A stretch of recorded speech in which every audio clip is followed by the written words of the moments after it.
Hello বন্ধুরা, গরমে তোমরা কেমন আছো? গরমে সবার অবস্থা তো খুবই খারাপ, আমরা তো জানি।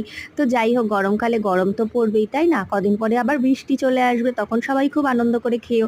আজ কিন্তু গরমে কিন্তু একটু হালকা খাবারই খেও। আজকে আমাদের দুপুরের লাঞ্চটা মেনুটা তোমাদের সাথে শেয়ার করছি। গরম ভাত তো দেখতেই পেলে, আম দিয়ে টকের ডাল, আর বাজারে যেতেও খুব কষ্ট, এই রোদ্দুর যা পড়েছে, বাজার দেখতে গেলেই ভয় লাগে। তো যাই হোক, বাড়ির সামনে যা পাই তাই নিয়ে আসি। তো কলমি শাক ভাজা করেছিলাম, আর এটা হচ্ছে আলু পটলের খোসা বাটা। অনেকের পছন্দ না, কিন্তু আমাদের ভীষণ পছন্দ, এটা মায়ের থেকে শিখেছি। তো বাটাটা দিয়েই আমার পুরো ভাত খাওয়া হয়ে যাবে।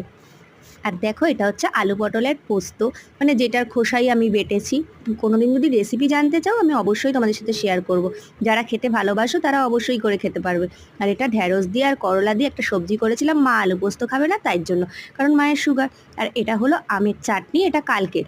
আজকে আমাদের এটাই মেনু ছিল। আজকের মতন ভিডিওটা আমি এখানেই শেষ করলাম। কেমন লাগলো অতি অবশ্যই